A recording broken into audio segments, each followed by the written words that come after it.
Buen día, jóvenes.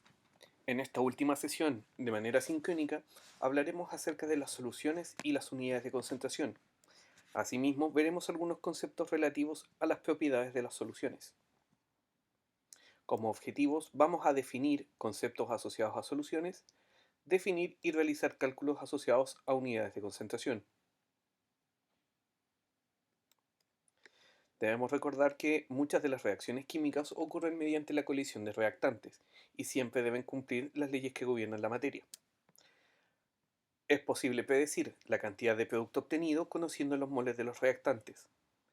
En muchos casos, las reacciones van a ocurrir en un medio acuoso que permita la colisión de estos reactantes. Uno de esos medios va a ser el agua.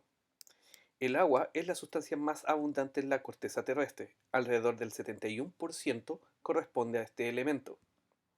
Es además el principal constituyente de los seres vivos y el medio donde ocurren todas las reacciones de interés biológico. Debido a su estructura, que está formada por un átomo de oxígeno y dos de hidrógeno, presenta una geometría tetraédrica, en la cual los vértices están formados por los dos átomos de hidrógeno y por los electrones que no forman enlace de parte del oxígeno. Esto genera una cierta polaridad, lo que se conoce como un momento dipolar.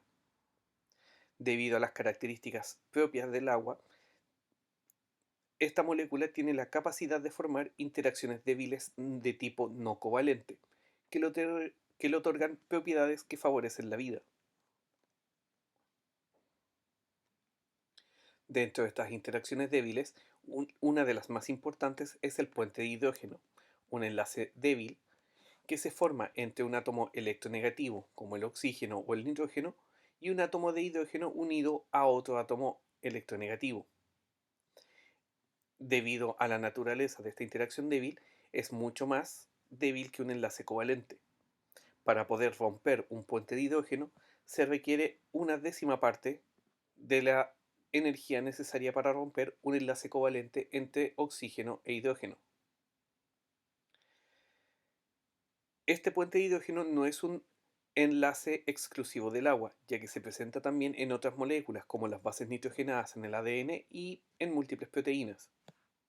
Sin embargo, siempre se presenta con esta característica, en la cual un átomo de hidrógeno enlazado a un átomo electronegativo va a estar interactuando con otro átomo, ya sea oxígeno o nitrógeno, debido a la presencia de sus electrones no enlazantes.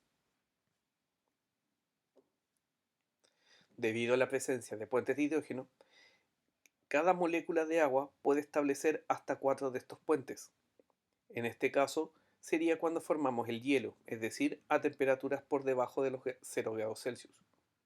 En estado líquido, existen menos interacciones, formando aproximadamente 3,4 puentes de hidrógeno. Es por ello que se produce una contracción de volumen cuando el agua está líquida en relación a cuando está en su estado sólido. Esto hace que exista un cambio en el volumen que modifica la densidad. El agua líquida tiene una densidad aproximada de 1 gramo por ml, mientras que el hielo presenta una densidad de 0,92 gramos por ml. Esta característica hace que el hielo pueda flotar en agua líquida y en el caso de lugares con lagos congelados, permite que el agua en su parte más inferior no esté congelada, favoreciendo la vida en el interior del agua.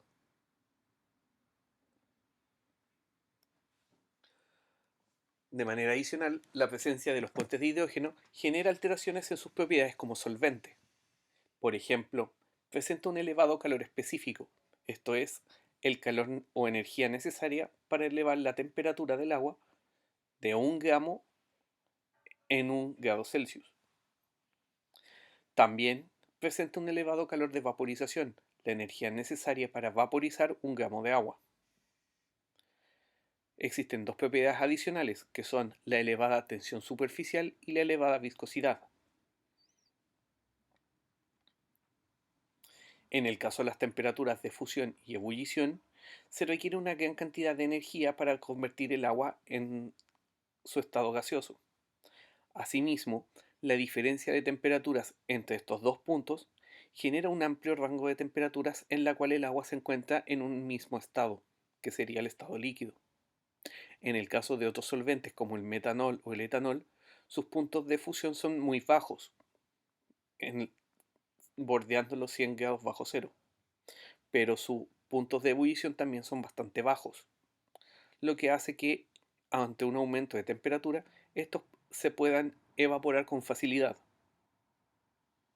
cosa que no ocurre con el agua. La tensión superficial se relaciona con la cohesión entre las moléculas que están en contacto con una superficie aérea. El tener una elevada tensión superficial facilita la unión de las moléculas en su superficie. De esta manera, se genera una especie de cama elástica cuando se encuentra en contacto con el aire. Esto permite soportar el peso de sustancias o elementos pequeños, tales como mosquitos y algunas hojas. La viscosidad es la resistencia de los líquidos a fluir, y en el caso del agua, eso se puede denotar cuando observamos las gotas de agua sobre una superficie.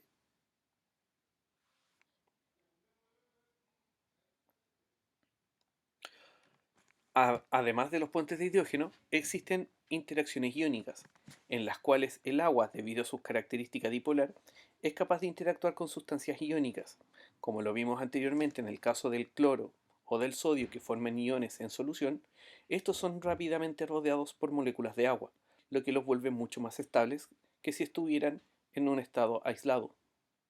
Esto le confiere la capacidad al agua para disolver sustancias polares o hidrofílicas debido a su elevada constante dieléctrica. Asimismo, el agua es capaz de interactuar con sustancias hidrofóbicas. El agua, en este caso, intenta aislar aquellos elementos hidrofóbicos o que no tienen mucha afinidad por el agua. Tal es el caso de los aceites o las grasas, que intentan aislarse debido a su naturaleza apolar. De esta manera, estas sustancias se ordenan frente a la presencia de agua.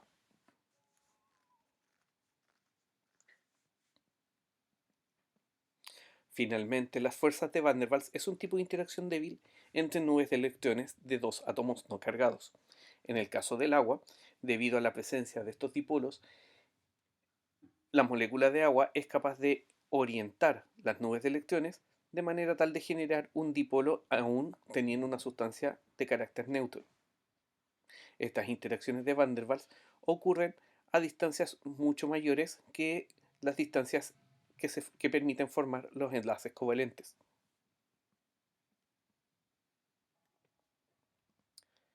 Habiendo dicho esto, debemos introducir el concepto de solución. La solución o disolución es una mezcla homogénea de dos o más sustancias. Dependiendo del estado, las soluciones pueden estar en estado sólido, como las aleaciones, en estado líquido, como ocurre en la mayoría de las soluciones conocidas, o en un estado gaseoso, como ocurre en el caso del aire. Dentro de la solución se reconocen dos entidades: el soluto, que es la sustancia presente en menor cantidad, y el solvente, que es la sustancia presente en mayor cantidad. Por lo general, es el solvente el que determina el estado de la solución, sea este sólido, líquido o gaseoso. Debido a que muchas de las soluciones ocurren en condiciones donde el solvente es agua, vamos a hablar en su gran mayoría de soluciones acuosas. Los solutos en medios acuosos se clasifican según sus propiedades electrolíticas, vale decir, la capacidad de ionizarse y conducir la electricidad. Aquellos solutos que tengan un carácter de electrolito son capaces de ionizarse y por lo tanto esa solución conduce la electricidad. Aquellas soluciones que presentan solutos de tipo no electrolito son aquellos compuestos que no se ionizan y por lo tanto la solución no conduce la electricidad. Un ejemplo de soluciones de electrolitos son todas aquellas que forman iones eh, como las sales o ácidos de naturaleza inorgánica. Aquellos electrolitos se pueden clasificar según su grado de disociación en electrolito fuerte o electrolito débil. Los electrolitos fuertes presentan una disociación completa en solución acuosa, tales como el ácido clorhídrico, el ácido nítrico, el ácido perclórico, entre otros. Las sales como el cloruro de sodio también funcionan como electrolitos fuertes.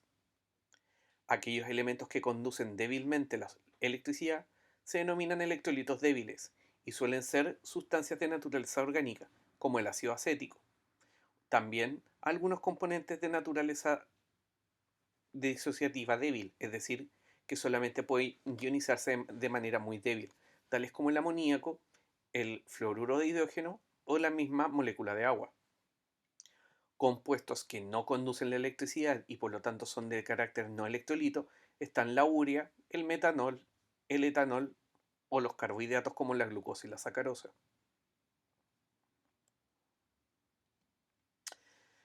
Dentro de las soluciones acuosas hay que hablar de un concepto que es la solubilidad, que corresponde a la máxima cantidad de un soluto que puede disolverse en una cantidad definida de solvente.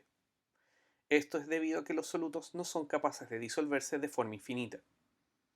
Un ejemplo clásico es lo que sucede cuando le echamos azúcar al té. Ustedes pueden observar que si agregan una sola cucharada de azúcar y se revuelve posteriormente, esta se disuelve con facilidad. Sin embargo, si ustedes echan 4 o 5 cucharadas de azúcar, siempre va a quedar un resto que no se va a poder disolver. De acuerdo a la cantidad de soluto agregado a la solución, las soluciones pueden ser de tipo no saturada, donde la cantidad de soluto no alcanza el punto máximo de solubilidad. Las soluciones saturadas presentan la máxima cantidad de soluto que una solución puede soportar.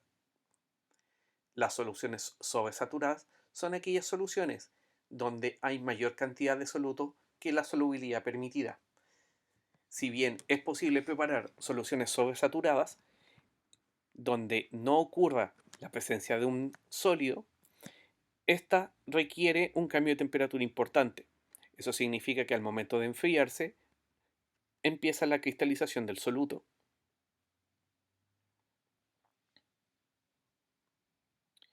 Los factores que afectan la solubilidad son la temperatura, la cual aumenta la solubilidad de la mayoría de los solutos sólidos, mientras que disminuye la solubilidad de los gases. Esto ocurre debido a que a mayor temperatura los gases tienden a moverse de manera más violenta, por lo tanto es mucho más fácil para el gas salir de la solución. Otro factor es la presión, la cual aumenta la solubilidad de los gases. El mejor ejemplo es lo que ocurre con las bebidas gaseosas. Estas se encuentran envasadas a una presión más alta que la presión atmosférica. Al momento de abrir la botella, la presión en el interior de la botella se iguala a la presión atmosférica, lo que facilita la salida del gas presente en la bebida. Para poder cuantificar la cantidad de soluto presente en cualquier solución, vamos a utilizar distintas unidades de concentración. Las más comunes son las que se encuentran en este listado. Dentro de las unidades más comunes están el porcentaje. Estas establecen una relación de masa o volumen del soluto en una cantidad definida de solución. Esta cantidad está dada en 100 gramos o 100 mililitros de la solución. Se pueden expresar los porcentajes en relación entre la masa del soluto y la masa de la solución, la masa del soluto o el volumen en solución, o bien el volumen del soluto por volumen de solución. Un ejemplo, como el que está indicado aquí, en la cual existen 0,892 gramos de cloruro de potasio en 54,6 gramos de agua. Lo primero que hay que hacer es sumar la masa del soluto con la del solvente. Luego se realiza la división entre la masa del soluto y la masa de los componentes de la solución, y luego eso se multiplica por 100. Al realizar el cálculo, esta solución presenta un 1,61% de concentración de cloruro de potasio. Otro ejemplo es lo que ocurre con las bebidas alcohólicas o el etanol que se compra en la farmacia. En ella, la graduación alcohólica está indicando el porcentaje en volumen que presenta la solución de alcohol. Por ejemplo, si una cerveza presenta 5 grados, significa que es una solución al 5%.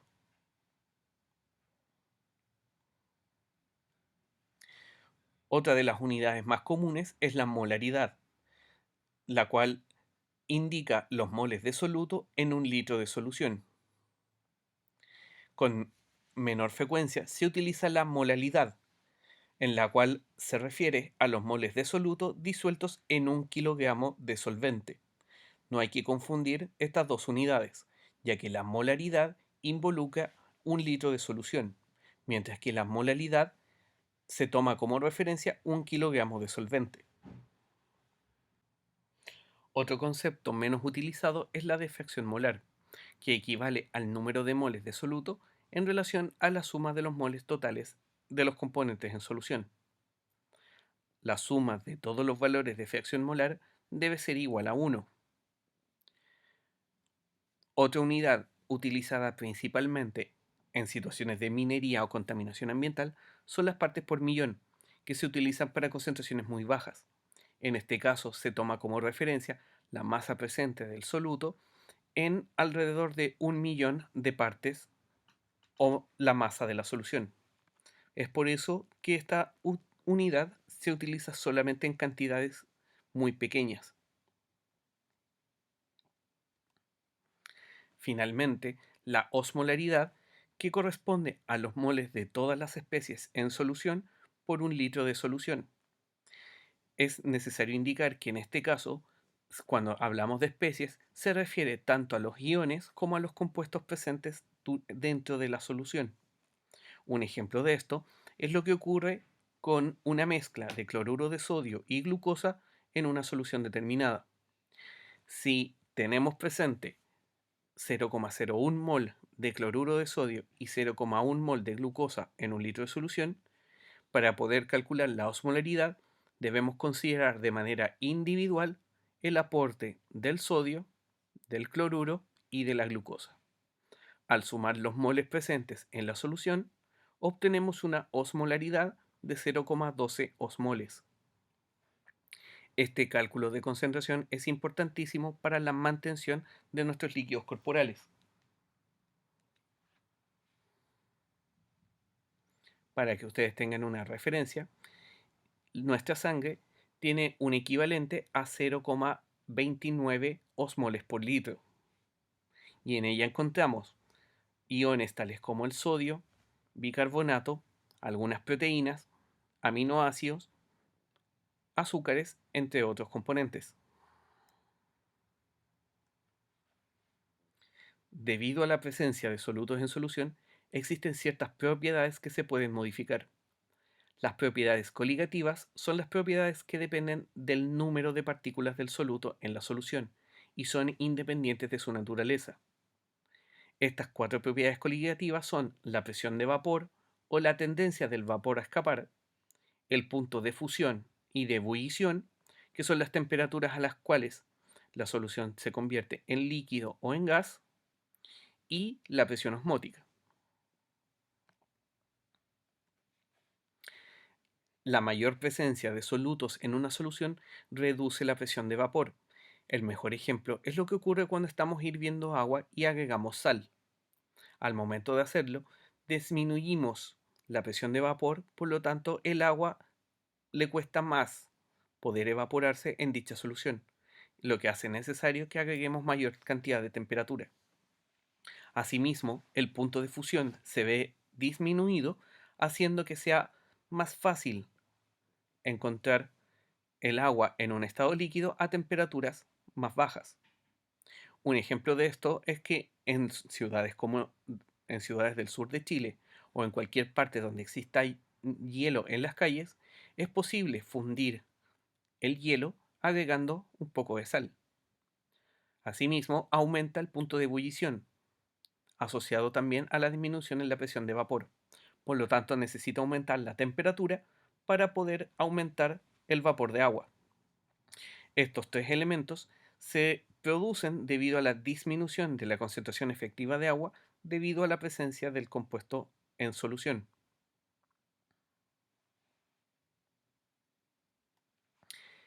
La cuarta propiedad coligativa se denomina presión osmótica. Si nosotros tenemos una membrana semipermeable en la cual solamente el agua puede pasar y presentamos dos soluciones con distintas concentraciones de sales, el agua se va a mover desde los sitios donde haya menor concentración de sal hacia donde haya mayor concentración de sal.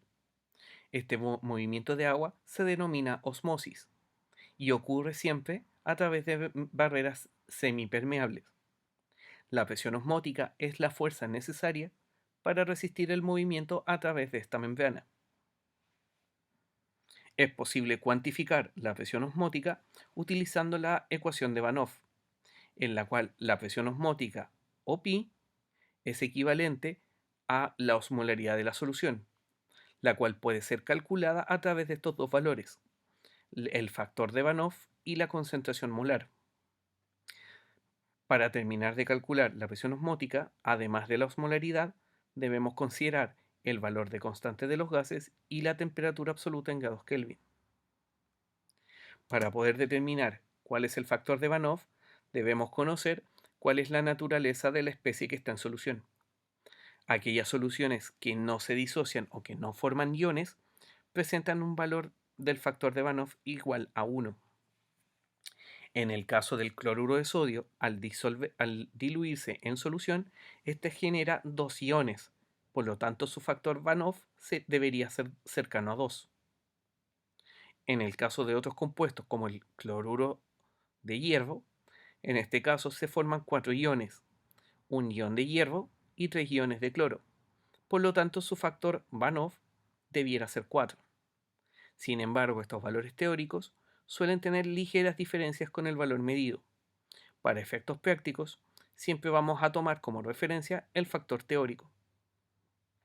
Al aumentar el número de especies en solución, si están a la misma concentración, vamos aumentando la presión osmótica. Es decir, una solución 1 molar de sacarosa presenta una presión osmótica de 24.44 atmósferas, mientras que la solución a la misma concentración de cloruro de hierro genera prácticamente 4 veces la presión osmótica. Este fenómeno es importante para las células debido a que la presión osmótica determina el flujo de agua a través de las membranas celulares. Eso significa que cualquier cambio en las concentraciones de los medios que rodean a las células modifica el contenido de agua de las células. Cuando la célula se encuentra en un medio que presenta la misma osmolaridad, se encuentra en un medio isotónico y no se produce cambio en ninguna célula. Sin embargo, si la concentración del medio externo es menor a la de la célula, el agua tiende a moverse hacia el interior y las células aumentan su tamaño. Este medio hipotónico puede terminar aumentando la incorporación de agua, haciendo que las células revienten. Cuando las concentraciones salinas son superiores a la concentración del interior celular, el medio se encuentra hipertónico y la célula pierde agua.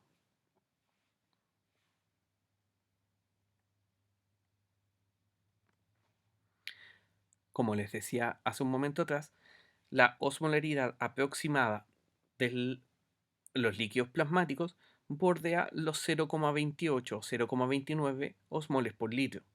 En este caso, los valores están dados por miliosmoles, es decir, la milésima parte de un osmol.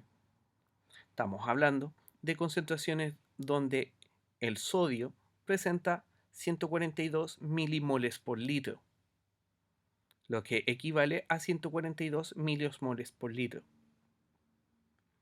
En todos los casos, las presiones osmóticas deben mantenerse constantes para mantener la integridad de las células.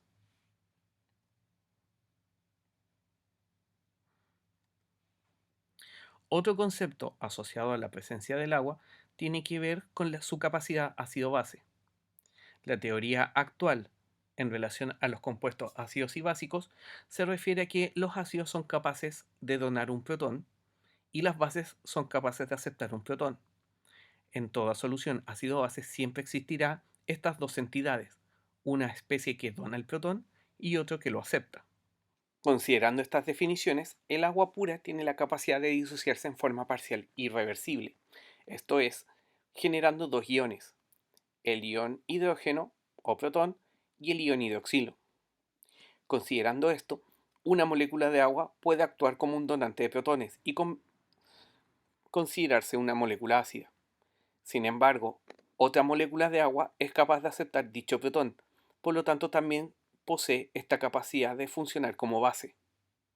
Debido a esto, nosotros podemos establecer un valor de constante de disociación o Kw que va a ser una medida de la ionización del agua pura en condiciones estándar. A una temperatura de 25 grados, este valor del producto iónico es igual a 1 por 10 elevado a menos 14 y corresponde a la relación entre el ion hidrógeno y el ion hidroxilo en la solución de agua. Considerando el agua pura sin ningún otro elemento, ambas concentraciones de ambos iones van a ser iguales a 10 elevado a menos 7 molar. Sin embargo, debido al pequeño tamaño que tiene este valor, no es de uso muy práctico.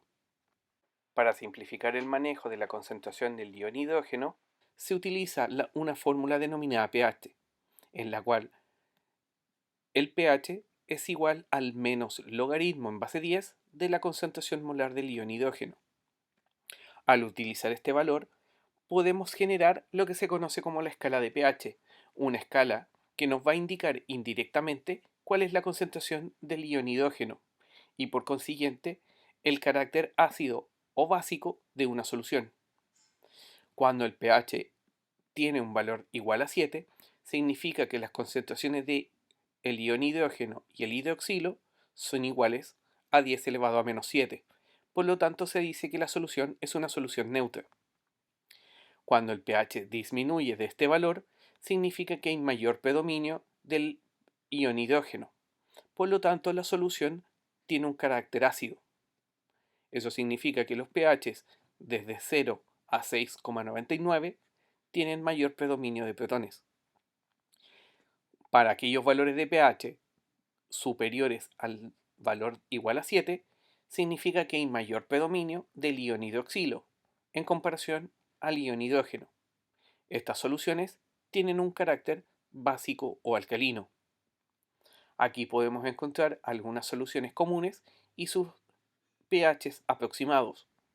Para que tengan una idea, el jugo gástrico y el jugo de limón tienen pHs inferiores a 2. Una bebida cola cercano a pH 3. El café negro, pH 5. La sangre se acerca al pH neutro aunque es ligeramente más alcalino, bordeando el pH de 7,3. Una solución de bicarbonato va a tener un pH cercano a 9. Una solución de soda cáustica tendrá un pH cercano a 14.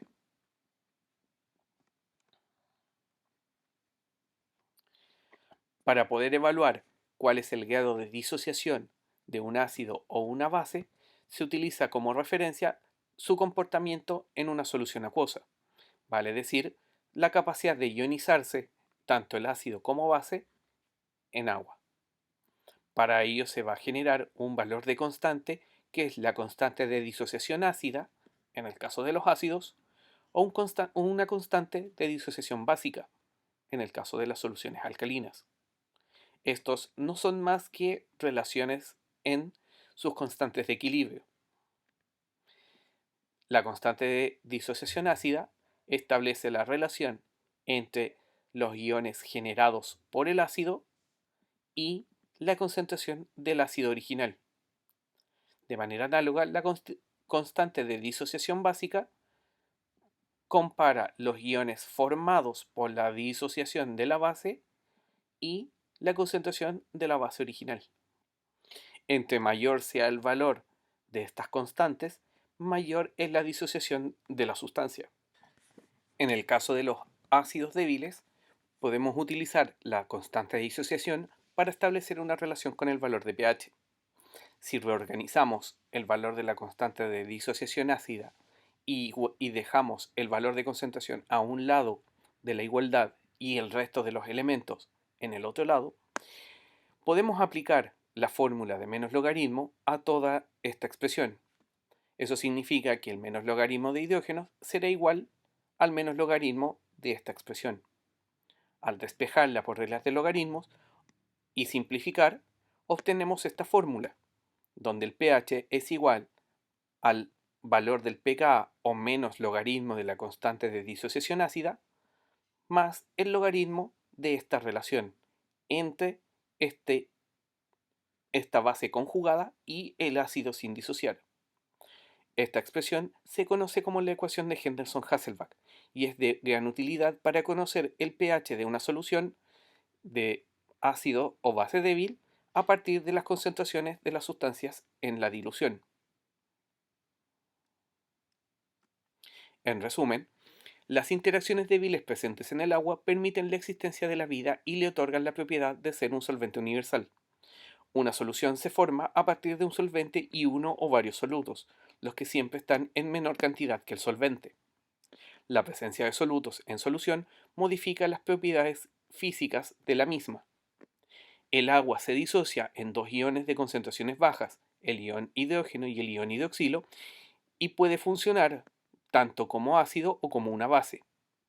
El pH es una medida de la cantidad de el ion hidrógeno en solución. Como siempre, les dejaré algunos ejercicios de práctica para que ustedes realicen durante el día. Nos veremos en la próxima actividad sincrónica. Hasta luego.